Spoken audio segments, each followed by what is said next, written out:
It's showtime. What's up, historians? What's going on? Thanks for checking in to another great episode of Historically Haunted VODCAST with a V. We're in season 5, episode 2 already. This is awesome. I'm your host, Adam the Historian Ghost Hunter, broadcasting live from Stephen King's Maine. I already got someone checking in. What's up, Christine Marie? I know you're excited about our guest. I'm going to bring him right on real quick on the show. The sponsor of the week this week is Ashley Becker of Finders Keepers. You guys can find stuff from horror movies and different movies, different memorabilia, pieces from movies there, autographs and all that stuff. Finders Creepers with a K. Check them out on Facebook. Thank you for your sponsorship, Alicia. I appreciate that. So my guest this week, he is an actor, Larry HANKIN, also known as, hey, it's that guy, right? Check it out. He's been in everything from Escape from Alcatraz to he was the cat owner on Friends. He's been in Home Alone. He's been in Matlock. The list is on and on. I put it on the Facebook page, on the YouTube channel. You guys can check it out. So without further ado, we had a little bit time to get a hold of him here. He's on the West Coast. He's early. He's just getting up. So be gentle, guys. Actor, one of my all-time faves, Larry HANKIN. What is going on? How are you, Larry? Well, I'm awake and I'm on the internet. That was like they should have been here for that. That was a pretty good. Was the show. Keepers reel. That was the show. For anybody who just tuned in or is listening, we went through about a half hour, I don't know, 20 minutes of just internet trying to get online. God knows what happened or why, but we finally did it. But boy, was it a job. Okay, here we are. May have had a couple cuss words slip here and there, but Larry hung out with me. He didn't hang up on me, and we're here. Larry, wait a minute. I got to ask you: do people? Because I've done a lot of podcasts. I mean, that's part of the job. But I mean, do a lot of people hang up on you? No. I've dabbled in actors and stuff. I've talked to like Sandy Johnson. She was in Halloween, and I've Sarah French, different ones. So they've actually, you know, what's funny? I talk a lot to like paranormal investigators or psychics, and they seem more uppity than the actors and actresses. Hollywood, you guys are the down to earth ones. So, yeah. Oh, fine. Christine Marie says hi. She's a photographer for the Warrens. She photographs Annabelle and them in Connecticut. I see you're from Connecticut. So she says hello. She's been looking forward to cyber meet you, so to speak. Christine Marie. Wait a minute. Oh, now what happened? What? Oh, okay. I'm trying to make it. Oh, but I put a comment on it, goes away. Oh, okay. Cool. So Larry, I want to start for those that may not know you. Obviously, hey, you're that guy, right? What got you started into acting, man? I see you grew up on the East Coast like me. Were you into drama as a kid or something, like drama art?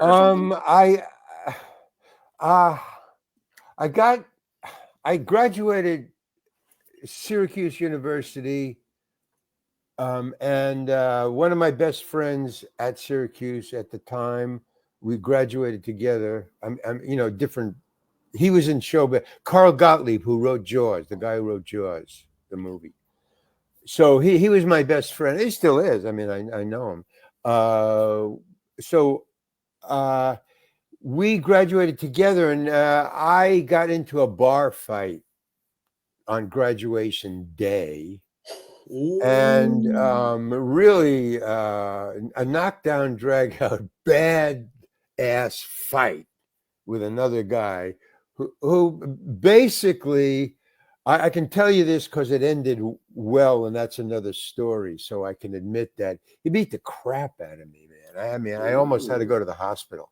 But I mean, it was over, and it was over a girl, a woman, a female, a fight, two guys over a girl. That never happens. Incredible, man. So I couldn't, so I had a degree in industrial design. I mean, that's what I went to college for. So I got a degree at graduate, but my arm was, dislocated, black and blue, and oh man. So, but basically I won the girl. So it was,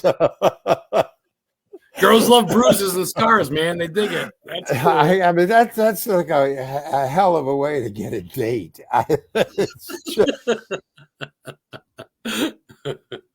Uh, but okay, I finally got the end of the story, which I just told you. I mean, I just made that. I mean, that really happened, but I never told it in a really cool way. But that's how I'll tell it from now on. But Perfect. both those things happen: the fight and the win. Both those things happen. Okay, so because of that, I couldn't do industrial designer. I mean, I'm a lefty, and that was the arm that got pulled out of the socket. I did that, not the guy. I pulled my arm out of the socket because I tried. You know, I was throwing a nice, cool left. Roundhouse. Yeah. Fucking roundhouse left, and I missed his jaw by about that much. And the fist just went into air and boom, pulled it out of my. I swung so hard, it just pulled it out of the socket. Well, after that, I was fighting one arm. So, I mean, come on, you know, you can't use it. Once you pull it out, you can't use it. It just dangles. You can't. So I'm fighting like this, and I'm thinking, this is not working. But anyway, it's a long story that's pretty funny, actually. I mean, I love it. You can keep going an hour. No, I don't want to go into it. But it's a long story. But basically, if you're watching the fight, it was raining. It was inside a bar. It started in a bar, and then the bartender said, the owner, who was the bartender, said, it was a college bar, you know, where all the students, and he goes, the fight started. It was kind of, and then the crowd pulled us apart, so nothing happened. And then the guy said, you know, no fighting in the bar, no fighting here, no fighting. And I thought, wow, this is a cool bar. You know, I threw the first punch. I started it. Yes. Is what happened. So, and you finished it. Well, no, I didn't finish it. I got the hell kicked out of me. Well, yeah, eventually I finished. Yeah.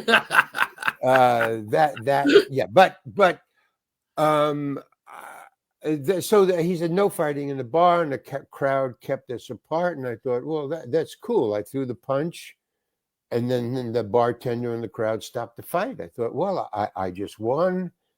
We can't fight anymore. So cool. So then the owner, the bartender, says, if they want to fight, throw them outside. And the bars and the crowd said, yeah, great idea. Great. So the crowd just bustled us outside, and then they ran back in. This is so fun. They ran back as they threw us outside on the sidewalk, and it was starting to rain. And then they ran inside and sat at the big window, which had a bar at it, and watched inside as they had peanuts and a glass of beer for the show outside of two guys fighting in the rain, two students fight, two graduates, graduate. It was the most ridiculous, they were fighting and it's raining and da-da-da. And then finally my arm went out and he got me down on the ground. Now this is my best shot. You got to, so that was my try at a best shot. And my try at a best shot, I pulled my own arm out of the socket. So that was stupid. But I had another chance. I had one more chance at a really cool move.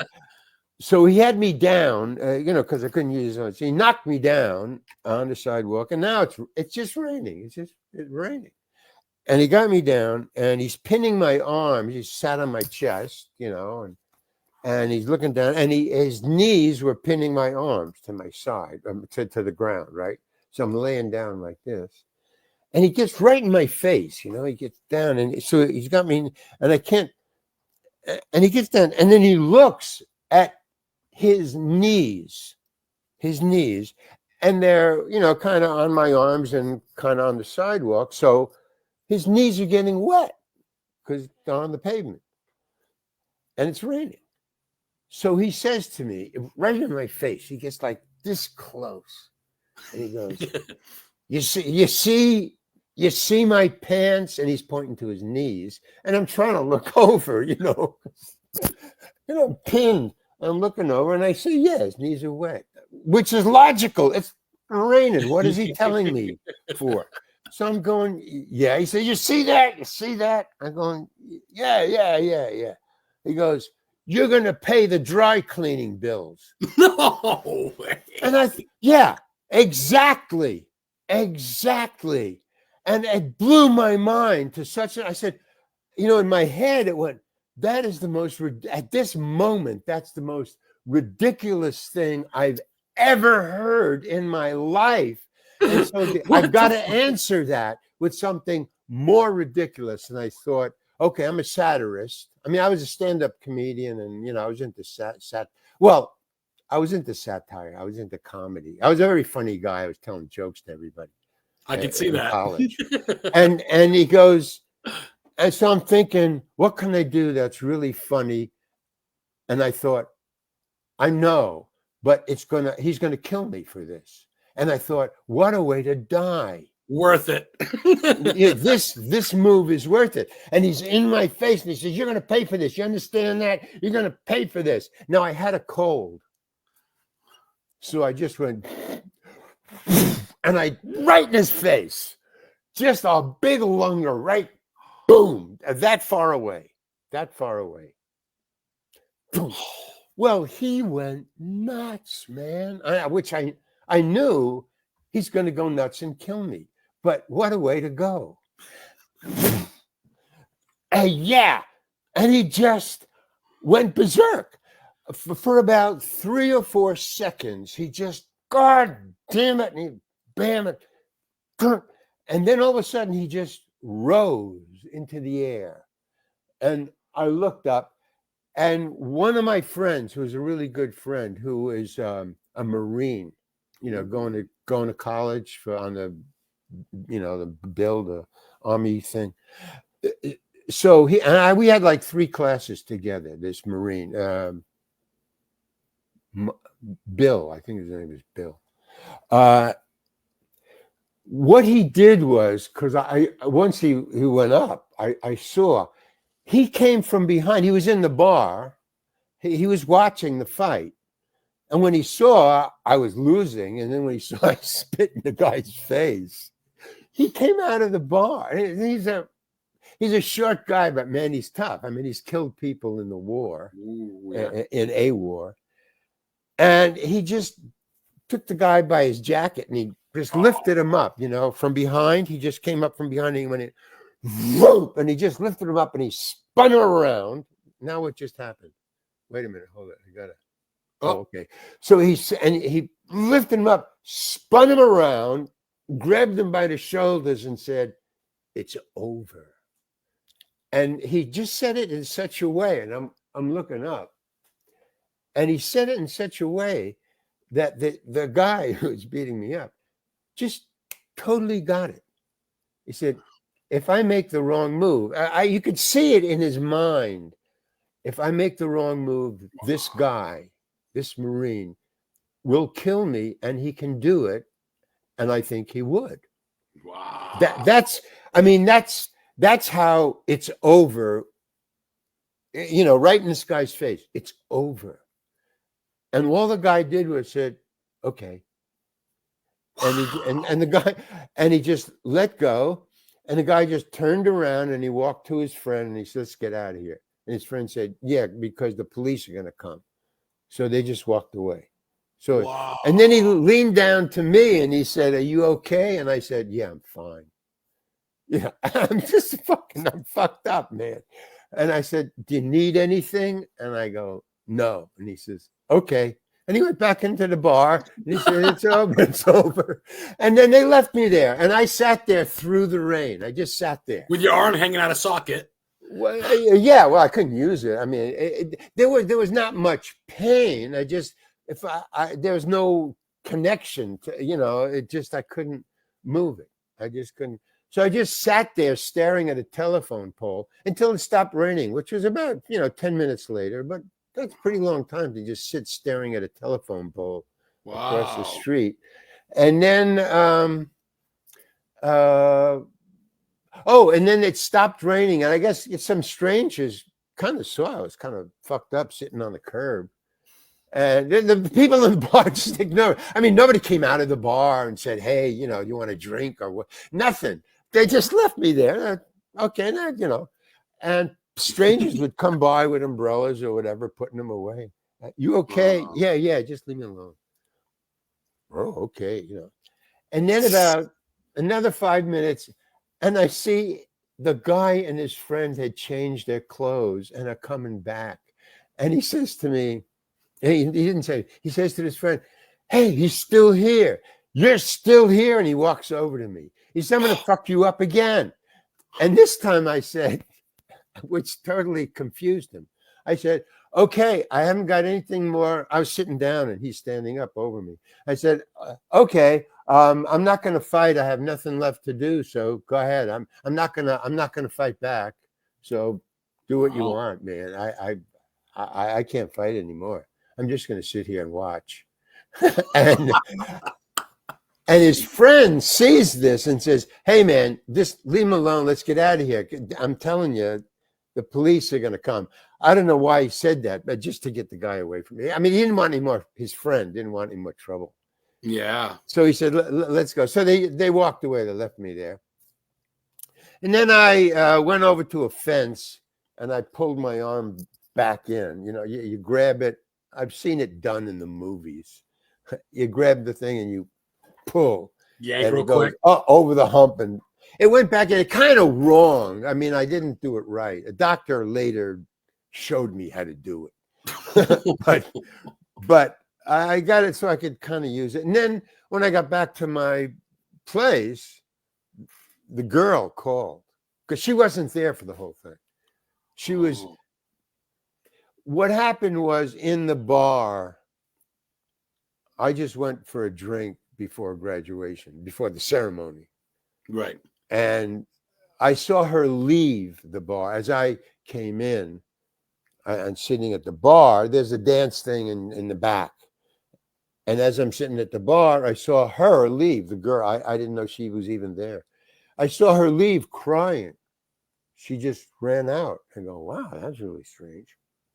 Okay. You know, but I didn't follow. I didn't, you know, it just, I don't know why I didn't follow, but I just didn't, she ran, I guess she ran out. Anyway, so it's none of my business. I don't know what's going on because it was his girlfriend. It wasn't my girlfriend. It was his girlfriend, the guy I punched. Right. And she ran out. And then I saw him about 3 minutes later. I don't know what's going on. Maybe she had a fight or I don't know. Okay, boom. It's not my business. It's not my girlfriend. Right. Oh, wait a minute. Hold it just a second. Hello? Hello? Hello? Can you hear me now? Can you hear me now? Okay, goodbye. I don't know. Okay, so I see he comes walking out a couple of minutes later, and he just goes to the bar. It was pretty crowded. It was like graduation day. Everybody. So he just like went and he went down the bar, talked to friends. So I was just curious as to what happened back there.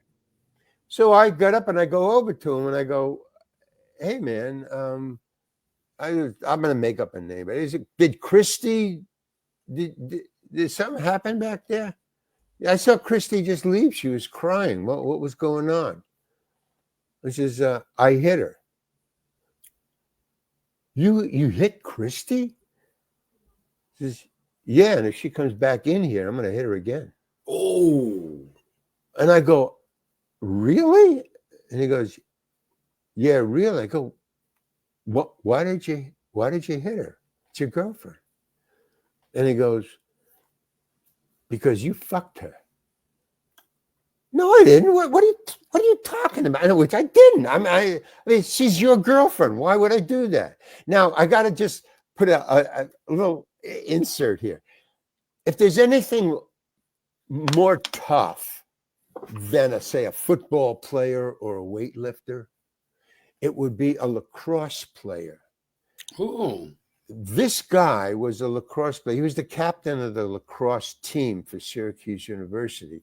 Now, the reason I say that they're tougher than a weightlifter or a football player is because they play in shorts and t-shirts with big sticks and gloves. And the gloves are to protect their hands from being hit by the stick, not their head, their hands. And they hit each other. And this guy is saying to me, I hit my girlfriend. And so I said, well, okay, you shouldn't do that. Why did you do that? And he said, because you fucked her. And I said, no, I didn't, but that's not the point. And he says, oh, what is the point? I said, the point is guys can't hit girls. That's what I said. This fairy tale. What if the girl, is a weightlifter, punches you, and she has a gun? What do you do then? It's a female. So anyway, well, that's a different scenario. But I mean, I know what you're saying basically. So he says,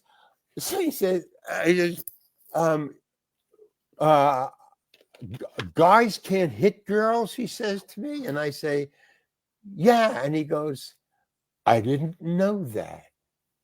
But if she comes back in here, I'm going to hit her again.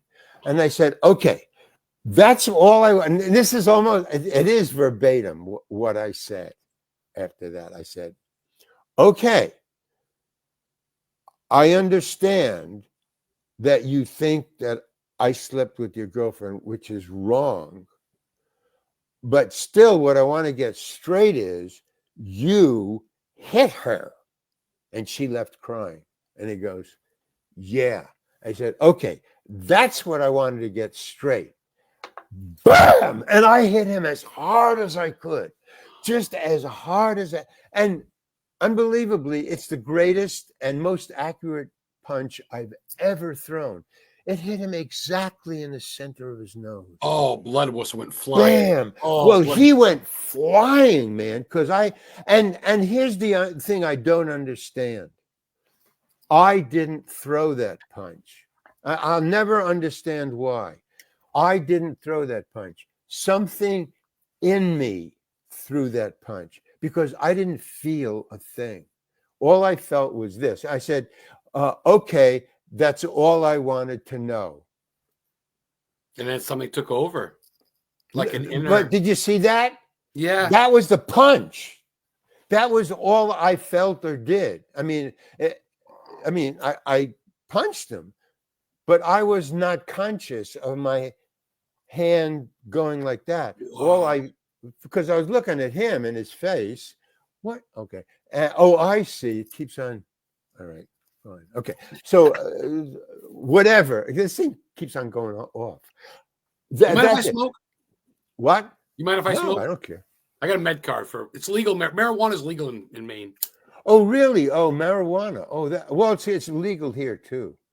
But I could never have told you that. That's the end of the story. And then when I limped home, and then she called me, and she was my girlfriend.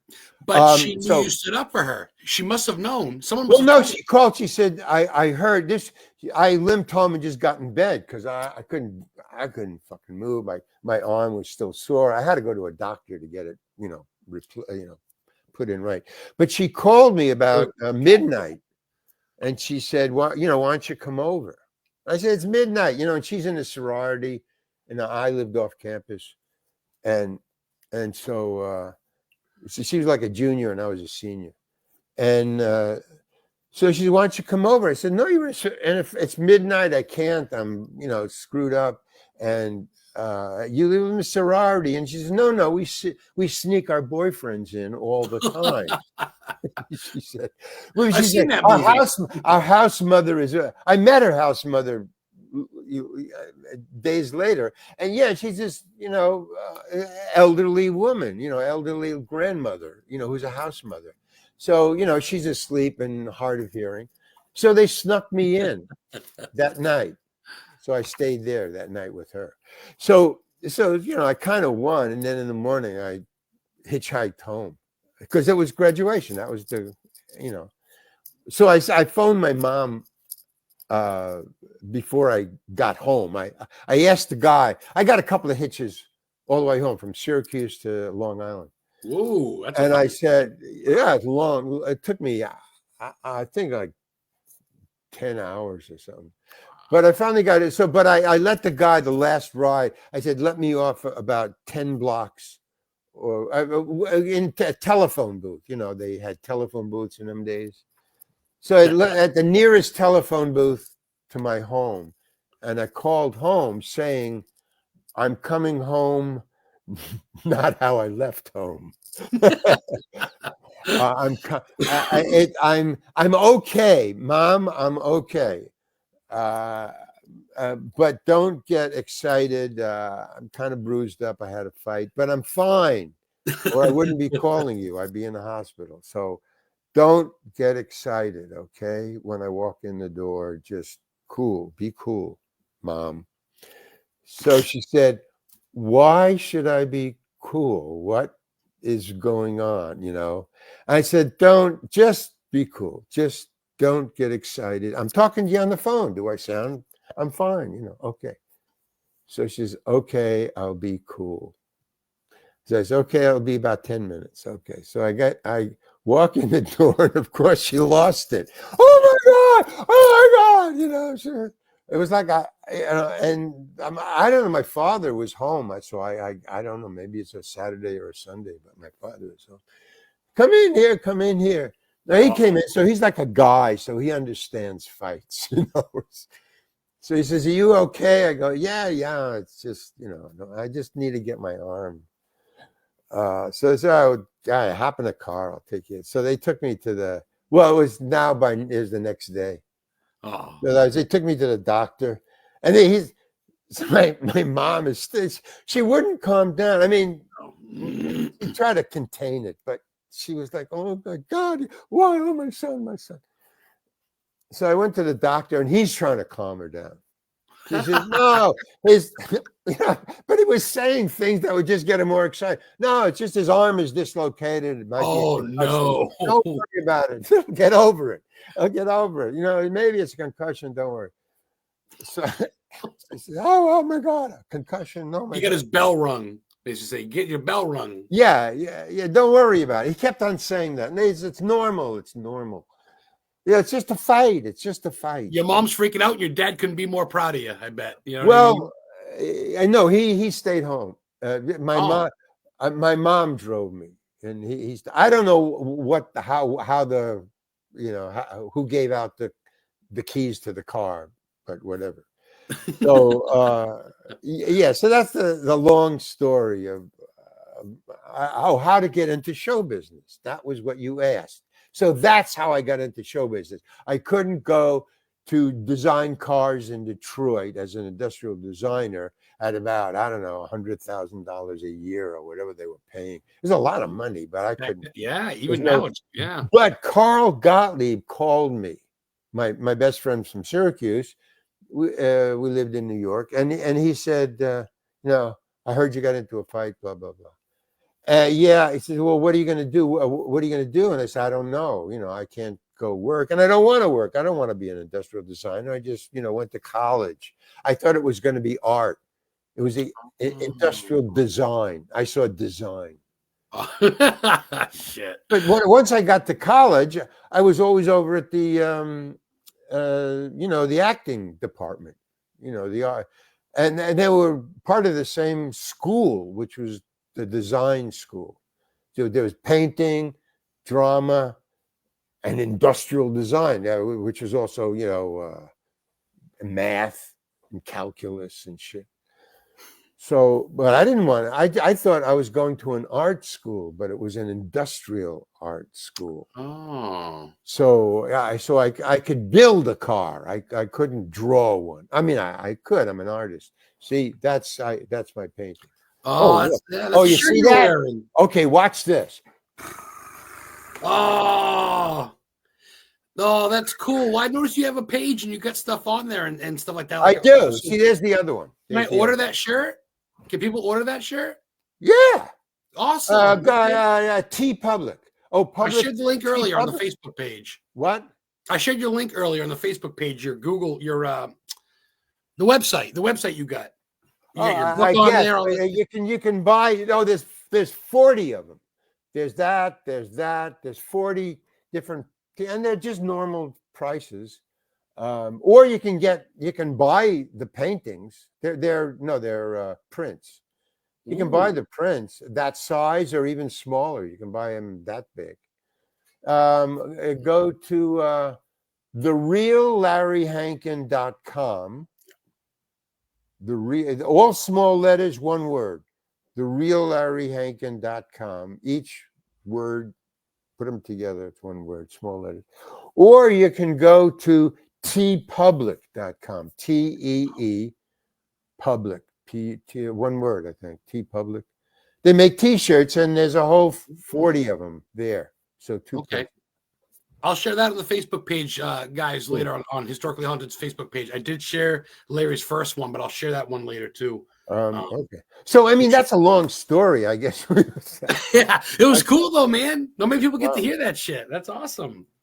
Oh, okay. Well, I'll put that in my act. I'm writing a one-man show, so I can't wait. Town, go see it. It'll be funny. It'll be really funny. It's cool. You had me laughing the whole time, brother. Holy cow. My girlfriend was real quick. My girlfriend, Heather, she's like the biggest Friends fan. She was so pumped you coming on. She was with me when I was on the phone with you. She goes, "Thank you so much for being with us today. You were so kind to Adam on the phone." Before the show. No, she's downstairs. It had nothing to do with Heather. Heather, it had nothing to do with Adam. I'll tell you the secret, but don't tell Adam I'm telling you this, okay? Because then he's going to punch you and we'll get in a fight. And it's just, okay. So, but I forgot what, don't. Okay. Being kind to me on the phone before the show. She was there checking in. What is up? Everybody's checking in. Hello, Dustin Grammer. He's a director, Steeds Ridge film on Tubi, checking in. Vince Ballard checks in, says hi. Annie Waters, how's it going, guys? So you got like good looking listeners, hearers. Hey, here's a piece of trivia. Ooh. I mean, I'm not religious at all. I'm I don't know, agnostic. I don't know. I'm a non-believer. I'm just a guy. Fair enough. Guy in the universe. But I think you're that guy. I think that, but I do read just books, anything with a cover, a lot of pages. I'll just thumb through it. I don't read the whole thing. Stephen King, I'll just read 3 pages. I read that. Okay, I just want to see how the guy writes, not what he writes, but how. So, how do you? Okay. Are you a Stephen King fan? Are you a fan of the guy from my state, Stephen King? You must like something. Movies. Well, I read his book on why I write. I read that on writing. On writing. Writing. On writing. I read that. It was really cool. Yeah, you like it. And what my big takeaway? He walks 4 miles a day. Because you sit and you type so much, and I sit and type. I'm writing the show, and it's just hours and hours of just sitting, man. And so I don't have time to go out and play, So I ride my bike, but it's hard to exercise like walking. when you're better riding. than walking, really, right? I mean, What? riding a bike's like walking. Better, I think, right? Well, that's what I thought, but I can only ride for about a half an hour, and then I get tired and say, half hour's enough. But Stephen King walks for 4 miles. That's a lot of walking. So yesterday I walked for about a mile. I walked a mile, and I thought, wow, man, and he walks 4 of these? Holy cow. 4 of these? yeah, that's what I thought.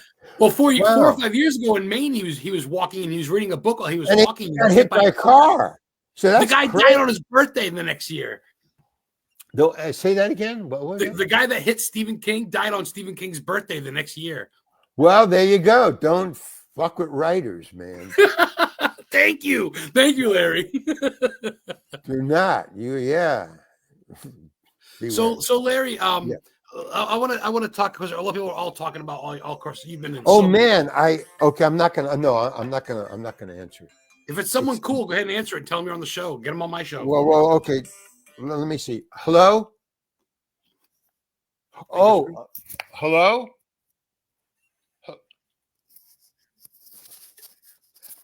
Yeah, but I'm on the air right now. Can you call me back in an hour? Oh, okay, because I'm on the air right now. This is on the air. Hi. Okay, I'm gonna hang up. Thank you. Bye. Okay, cool. That was my medical insurance company. I don't know why. Oh, well, they're not worth it. Somebody can call back. Yeah, fuck it. So, I can heal without a doctor. Oh. Okay, so I read these books. Okay, and so I was reading the Bible not because I'm religious, but because it's a book. And the first thing I found out is it's really a great Fiction? No. It's a self-help book. It's a self-actualization book. If you go to the self-actualization a book in a bookstore, like health and exercise and stuff, and how to be cool with yourself. Read the Bible. I mean, it's the names and the Psalms and the parables and all that stuff is gobbledygook. But if you just read it for the information, not for the other stuff, but for the information, you can. It's a good self-help book. It really is. Okay. So then the parable. So I was kind of interested in how they phrase things and how they put do a good deed every day. Okay. But they put it into religious, talk. Like this guy. I believe he's a guy. I believe there was a guy whose name. Who was named Jesus. And he said cool things. What's there to argue about? Love your neighbor. What's wrong with that? What can you say? The guy was saying cool things. And if you think back to when he was saying it, it was a Holocaust all over the place. Yeah. You weren't poor. You were either a pharaoh or you were a beggar. That was it. Yeah. Or you were building a pyramid or a dome or something. And everybody was bleeding or broken or who had prosthetics and begging and and there was all kinds of diseases and stuff. So leave the guy alone. Okay. All right. So I'm just saying. So leave the guy. Okay. So they killed him for what he was saying. No, love everybody. Fuck you.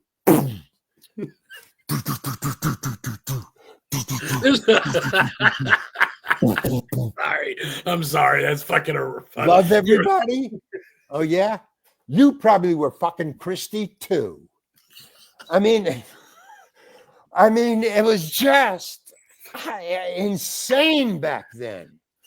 So okay. So I was trying to look and see. So I had established that he was a guy. At least I got that far. It's a guy walking around saying cool things, and people didn't like him for that. So I wanted to go through the parables just to see which parable I thought he really said, and which parables, were written by the guy who was writing the Bible and writing his quotes. My butcher said today, whatever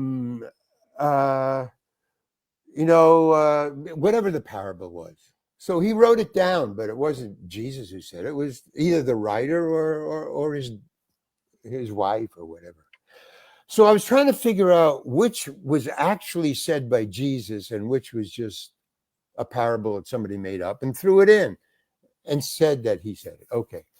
And I started to see a pattern that had nothing to do with what I was looking for. But I started to the thing about Jesus saying, hear, listen, hear my words, whenever he had to refer to him speaking and people getting what he was saying. Mm. And instead of saying, he never said, listen to me. Jesus always said, hear me. Oh. And he never said, listen to me. He said, hear me. All the time. Hear what I say. Hear, oh, it. Well, no, it's a different hear. Okay, but, well, I don't. Yeah. but also, no, it does scan. Hear, Yeah. O Israel, Hear. Hear, O Israel. Hear us. Hear us. Hear what we, Israel, are saying. Not listen and not HERE. Hear, O Israel. Oh, we're here. But that was the interesting takeaway that I got from the Bible, that he was really into words and meaning. Now, you could be listening to me, but you might not be hearing what I say. Different definition completely. And he got it. I mean, it's in the Bible. Wow. And the guy who was writing and all those people who were writing that down, they heard the difference because they put it down as, no, he didn't say listen, he said hear. It's my mind goes to, it's random. In other words, I don't read the Bible. I read 3 pages here, 3 pages there, and then I because if you there's a certain thing about getting information. Because my father taught me wrong. I never learned how to learn. I kind of never really had a father figure. I had a guy who was my birth father. Right. But he kind of ignored the whole fact of having a kid. It was just gone. So I never learned how to learn. I learned by body language. That's really what I can. I'm really cool at body language. You self-taught yourself, really. Well, it's self-defense. I mean, self-defense. in other words, well, how does my father feel about this? And I would just read his body. Maybe he'd get tense or he'd get relaxed or, okay. Wow. So I never learned how to learn. So I would, and then he would teach me to read because I was a slow reader. So he would test me. He would go, read this page, and then I'm going to ask you questions about it, which right away put me tense. I'm not going to read. This is a test by, this guy who's bigger than me. Yeah. So I was ready for a test, So I found that, and he would hit me if I get more than 5 wrong. No, half. Hey, give me 10 questions. Read this, and you go faster. Read faster. Oh man! So what I did was I learned to scan, but there was an upside to that. Now it's a bad way to learn to read. I mean, I hated reading after that. I mean, you'd have to put a gun to my head to get me to read anything. I bet. But I can scan pretty good. Now that means that you get about, I figured as a little kid, I figured somehow 50-50. If I try to read fast, I'll only get maybe 50% of it because I can't read that fast. That's fair. So I would get 30%. That brought pain. Bam! Back of the head. Bam! But if I scanned, I could get a little more than 50% of the questions he asked right. Maybe I didn't get any understanding. I didn't grok it, but I got the answers to 6 questions right. No pain. So I thought, oh, that's how you read. Man, what a fucked up Jeopardy. Jesus. Yeah, right. Did you see that? Did you see that thing yesterday where the guy on Jeopardy missed a big thing that was so obvious, and he just read it wrong? It was I can't remember it. But To look it there's up. well, look it up. It was in the news. It made the headlines, or it made the front page of or something. But it was worthy. It was worthwhile. It was a long phrase that he missed. But I would say that 60% of the letters were already in. And I, sitting at home, just tuning in and looking at that, or I guess it was on the news feed. They had the shot, and just looking at it, I guessed what the phrase was, and it was correct. I made it correct. But he, pardon me, he filled it in and guessed the wrong thing, but it fit.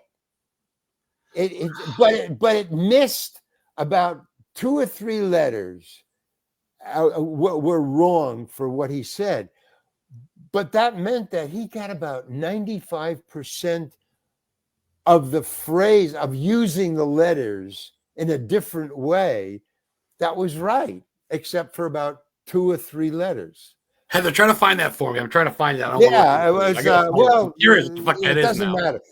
But Well, it's funny though. I'm curious.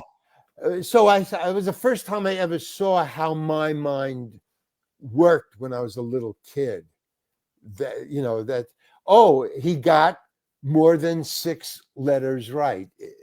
On average, he got more than 6 answers right that my father would give. Wow. He would not get hit, even though he got it wrong. I don't mean to laugh at that, but no, that's what I mean. When I look back on it and figure out now what was going on, how did I learn to read wrong? And I traced it back to the pain at the back of the head. Yes. Bam! No. Yeah. And so I as a little kid how do I stop the pain? If I skip, I'll get at least 50%, no pain. So that's how I learned. So I'm now, because I'm learning, the book, that guy. That guy. It's you. Yep. I had to learn to read to write that book. That's where that was like 3 years ago. So I really learned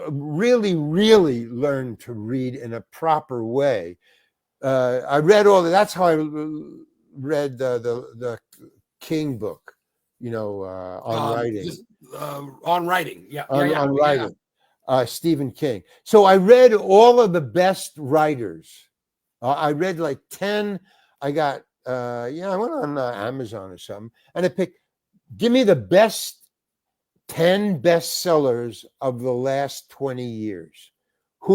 What books sold what authors sold the most books ever in the last 20 years. King's got to be number 1. Has to have been. Might have been. Well, the Bible was the well, I guess the Bible. Well, it's a book. It's a book, man. That's true. I don't. That's true, dude. It's pages. It's pages and words. That's it. You're right. What it is. It's a great story. So I read. And I try to read at least 10 pages straight, no skipping, no, and then got it. And then I read. The Godfather. I read all the way through. Well, here I cheated.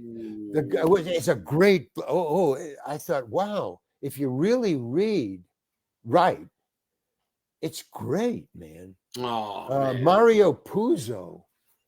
It just blew my mind. I haven't read in like 20 years properly, So so Mario Puzo. But here's the thing: I saw all of the Godfather movies. So and somebody as a gift gave me the book, and the book is like 600-700 pages. It's about that thick. Wow. But and somebody just gave me as a gift.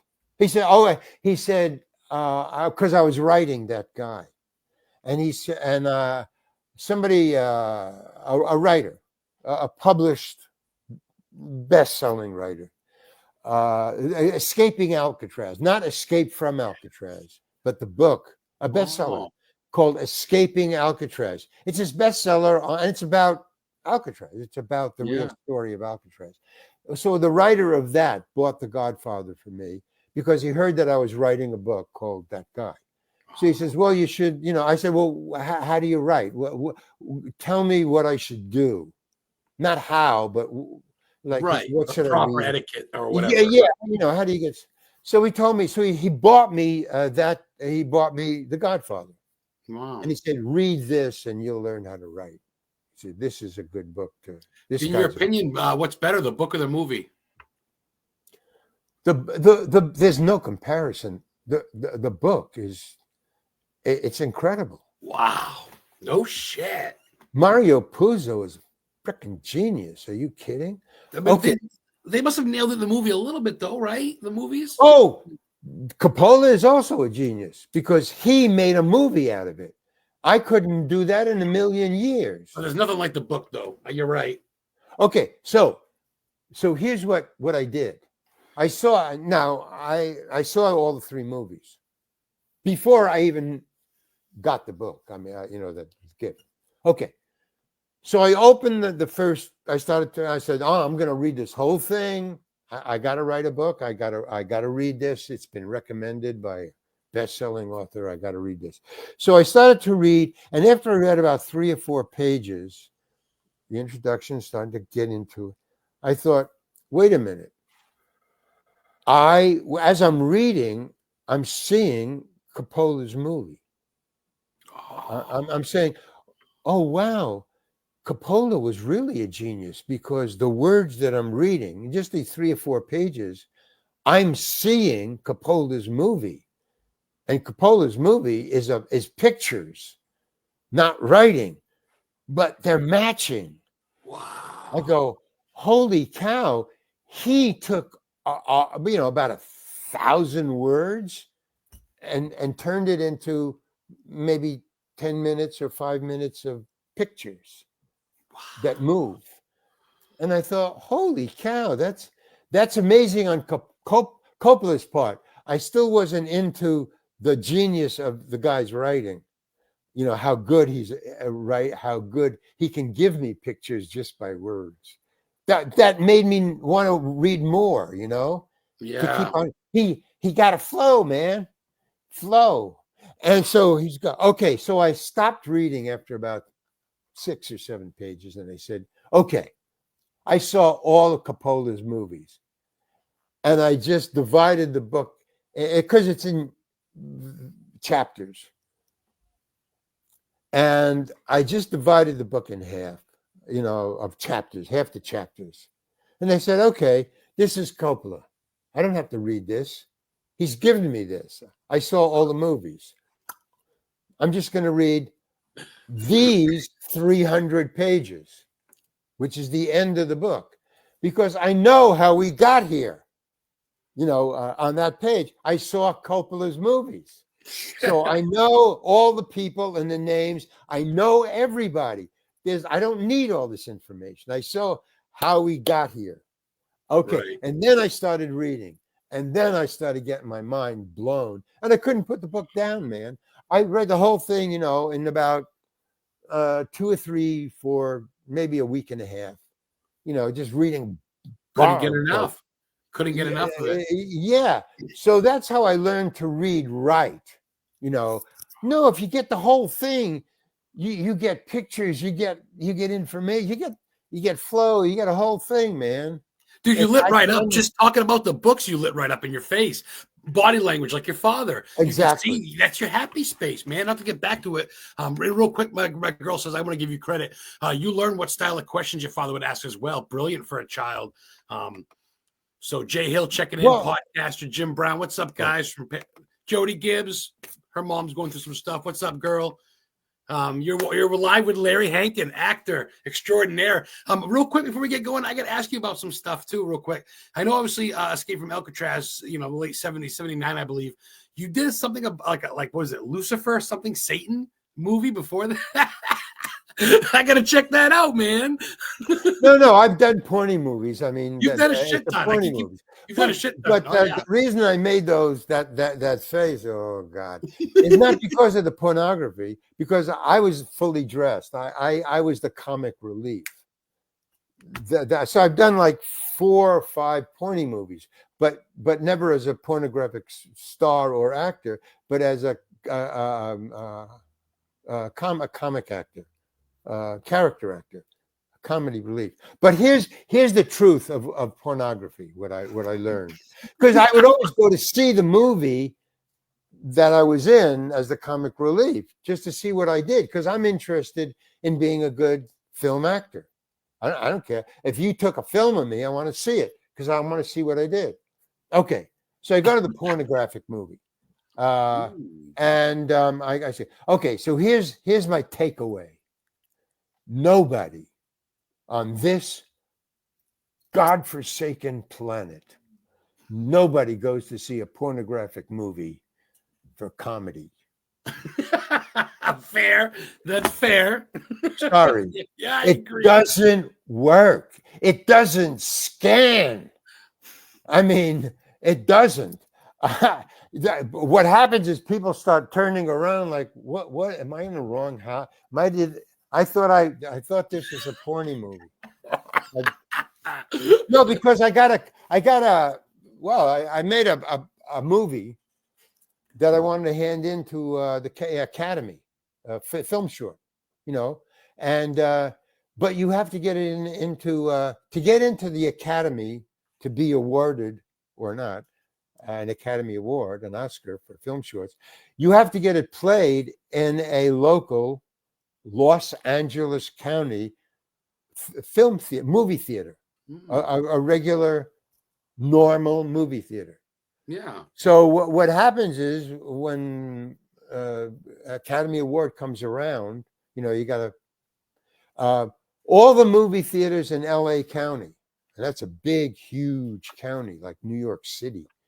All the movie theaters in New York City, all the movie theaters in LA County are booked by people who have film shorts they want to hand into the Academy. So all the movie theaters are booked to the teeth, man, with film shorts. So they were all booked up by the time I found out. Wow. And we try to get ours in one. So the people who I had working on it said, they called me back. They said, they're all filled up. Who knew there was so many? Well, it should be obvious. Who knew there were so many film short makers in Hollywood?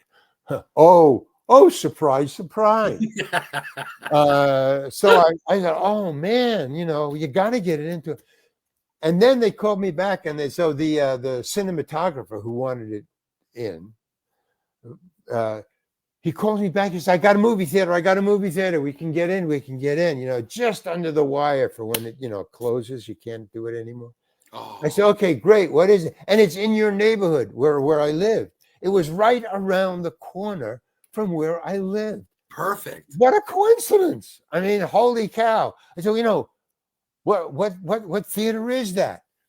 The Pussycat Theater on Santa Monica Boulevard.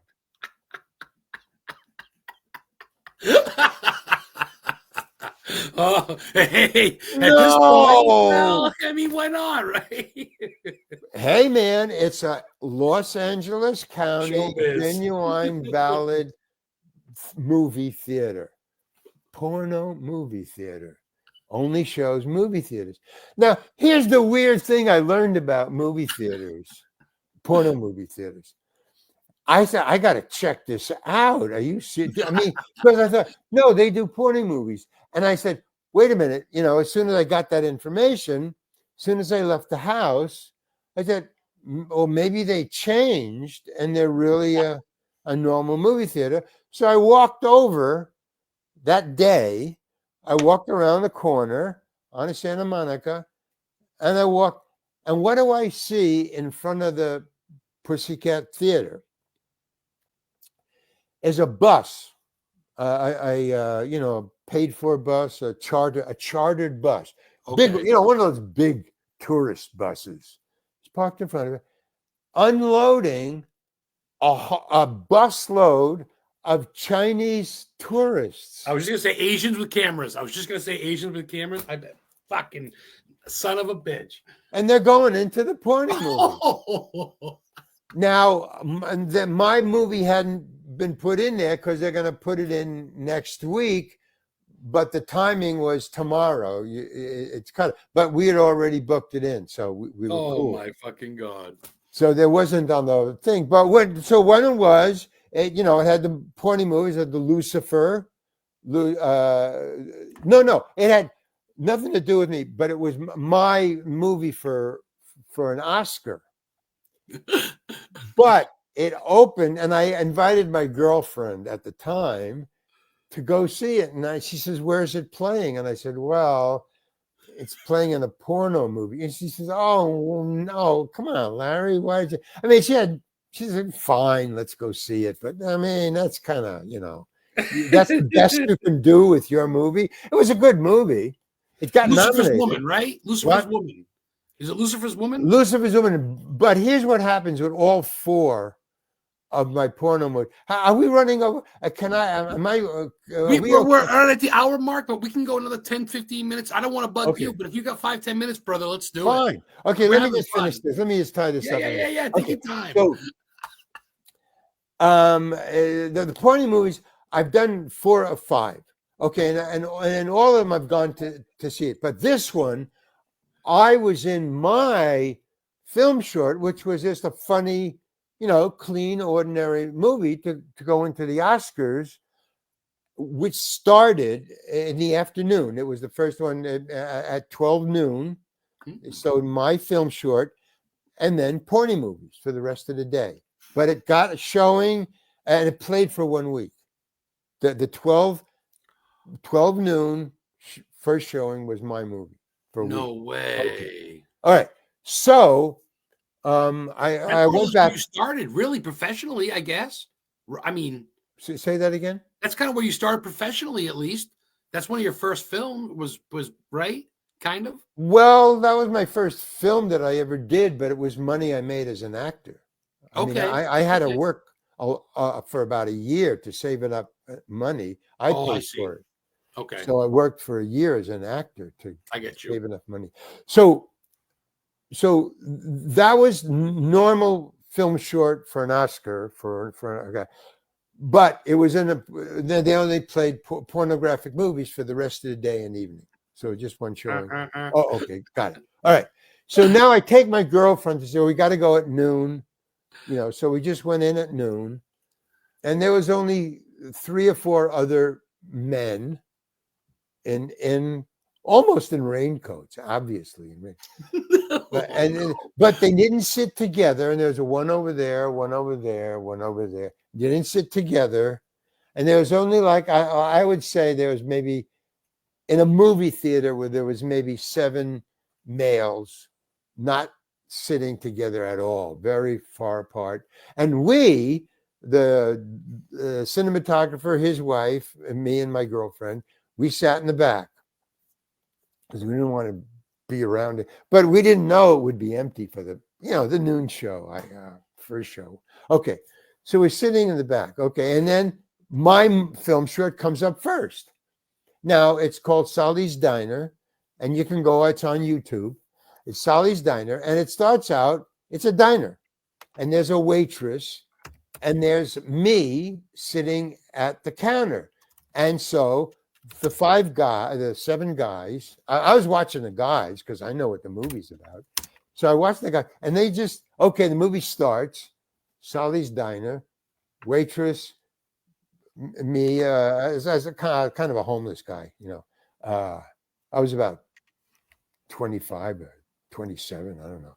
So sitting so I said, okay, so that guy's gonna fuck that waitress. Okay, so they sit up straight to get ready. Oh man, yeah, okay. And this film goes on, and then another guy comes in and he holds up the place, and a normal story. And okay, so the guy, me, I saved the waitress from being held up by a bad guy. Charlie Chaplin. That's it. Okay. End the movie. And during the movie, and it's a 15-minute movie, all they're doing is they're looking, and then they're looking around. All of them, like, when is nobody's taking off clothes? And then they started checking, is this the right movie theater? And you could just see them. What is going? And they're not paying attention. And they're looking and they're waiting. And it was the weirdest theatrical event I've ever witnessed. It's just 7 confused males sitting separately, looking around, not at this funny comedy No, at all. no. And then it was over, and she wanted to leave, and I said, okay, fine, fine, because I had been in other film porno movies, so I didn't care. I knew what it was all about. The point about being in a porno movie as the comedy is that they keep reselling them. In the old days, now the internet has pretty much killed the pornographic movie industry in the United States. You can just get porny on the internet for free. But back then, the only way, in the old days, I'm talking about in the 50s and before, yeah, you can make a porny movie and make a lot of money. It was like a horror movie. It's just everybody would see it and go see it. But around the 60s and the 70s, what happened was the only way, because people started to drop out. I don't know why, but they didn't make any money. So what they did was they started to change the titles and re-edit and mix and match. So if you made a softcore movie, they would take the softcore shots out and put in hardcore shots, inserts. And then they would change the name, but they would buy it, the rights from the softcore, reinsert hardcore inserts. So they didn't have to shoot a whole movie, just put inserts and then resell it at a cheaper price to these little porny stores. And you can watch and go see it streaming in the back.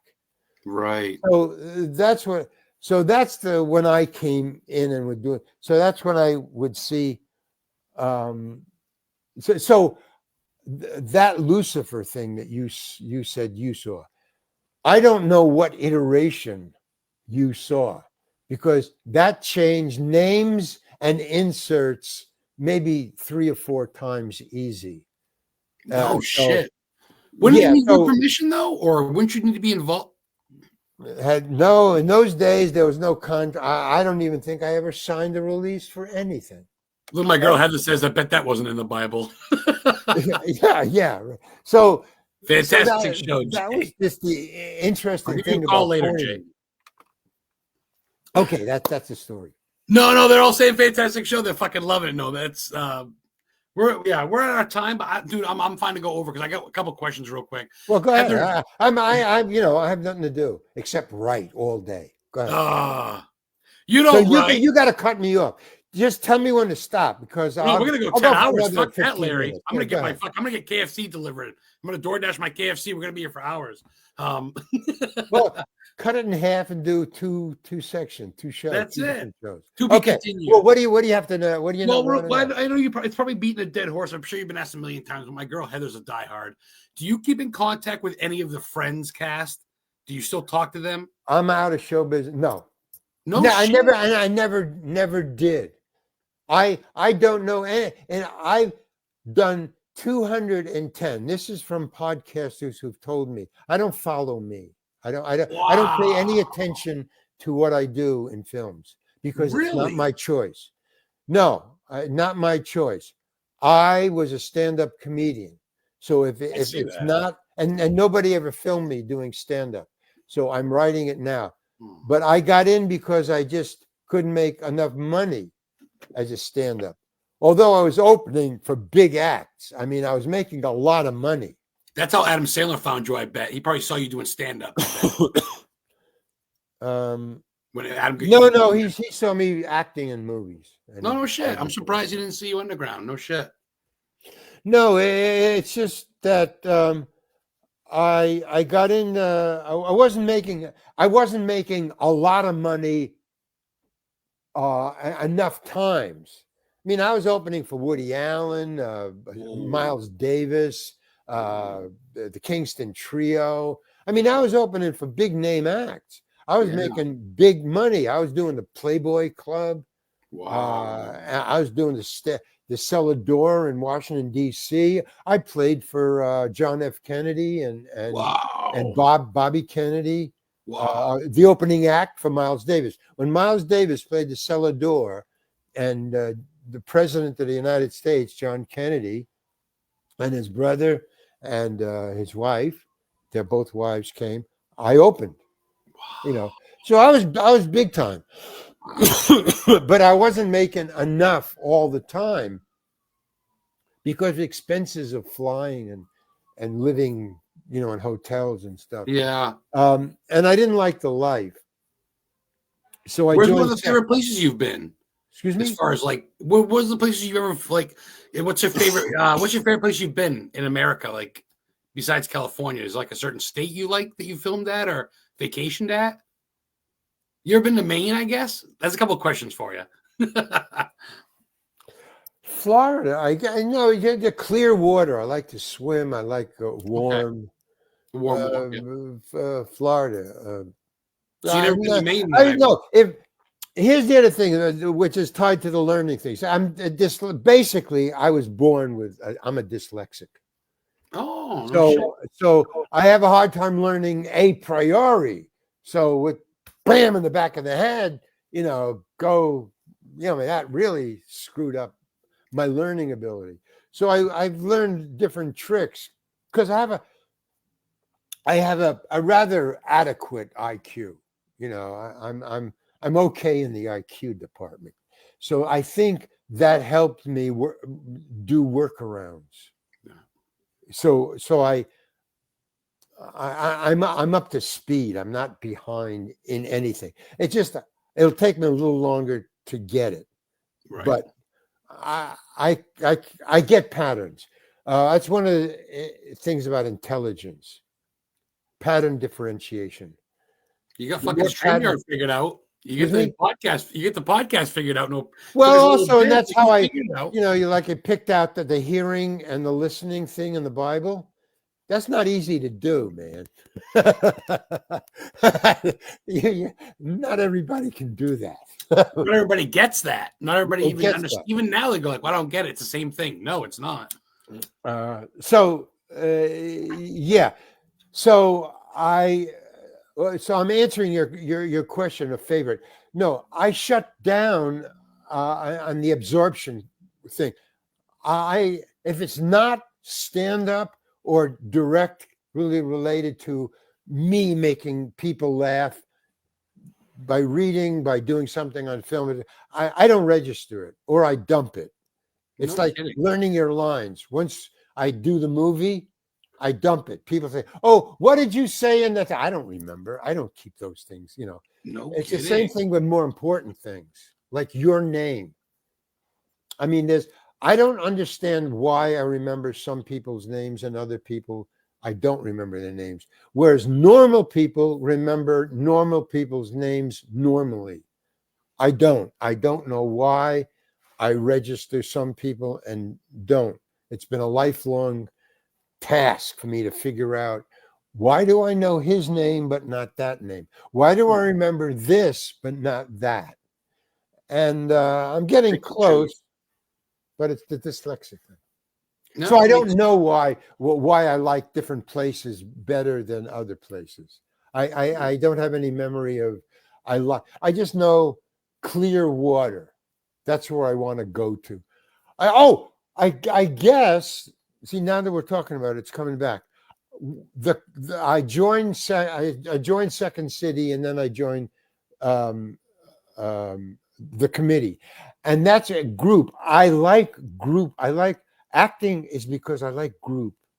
I always like working in improv.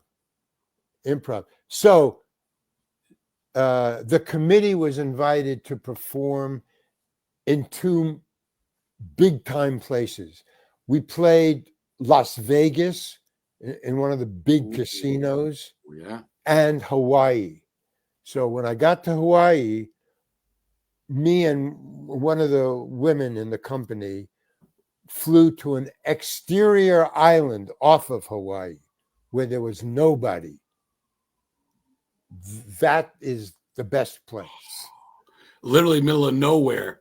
Literally just middle of the ocean. But I wouldn't go there now because of the hurricanes. Now, I mean, we've lost the planet. By the way, I'd like to say goodbye in front to everybody because I don't think we're going to make it. I'm just hoping to get out before it happens. Amen. That's all. Yeah. I just want to get out here because as far as I learned yesterday, the shoe has dropped.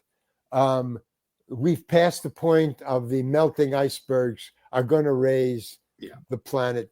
I heard that. I heard that too. Yeah. 10 feet. I don't think it's bullcrap. No. No, it's by the end of the century. Thank God. So in 2050, it's going to get fucking hairy. Oh boy. 25 years from now, man. 25 years. Not a long time. Hey, it's hairy now. I keep on calling my sister because she lives in Florida, worried, about, hey, did you get through that one? Oh yeah, it just missed us. I mean, she's just, by a head. We got a lot of rain, but no, we didn't get the wind. And here the fires up north. Are you kidding? And also now the east. By the way, I used to live in Far Rockaway, Long Island, in New York City. Oh. So that's the water thing. I used to be a lifeguard. No, New York City is going to be underwater, 10 feet. New York City is below the 10 feet level. Wow. That's going to be very interesting. That means Boston too, then Massachusetts, because Boston's right on the fucking coast. Yeah, so the whole point about doing stand-up is you try to get like a little ahead of the curve, but I try to do comedy about the future, just a little, ahead of the curve, and it's a downer. It's learn to swim. I mean, I don't know. Yeah, I learned to. So no, I found out a way because you have to find that voice where it doesn't insult people, but it says, "Hey, man. It's looking pretty stupid now, and you got to work around. You got to work around. No, I'm saying you're stupid, but I'm going to make you laugh and not think and hear the word stupid. But you're fucking stupid. But no, I'm not saying that. I'm not saying that.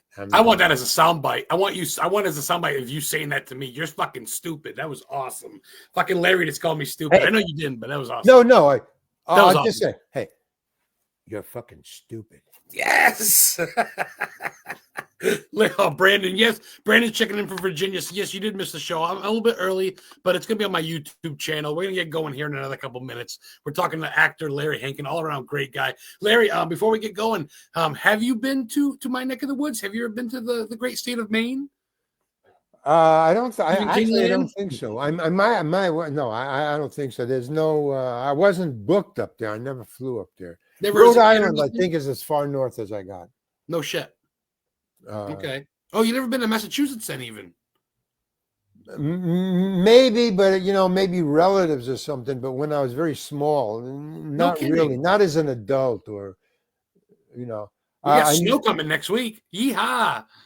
What? Say that again. I got snow. I live up in Bangor by Stephen King Land. We got snow on the radar next Thursday. Oh, wow. Okay, fine. No, but I'm on the West Coast. I haven't been east in years. Before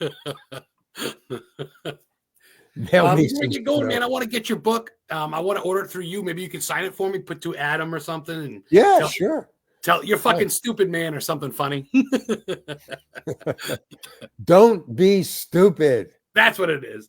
Don't be stupid, okay? I love it, dude. This has been a dream come true.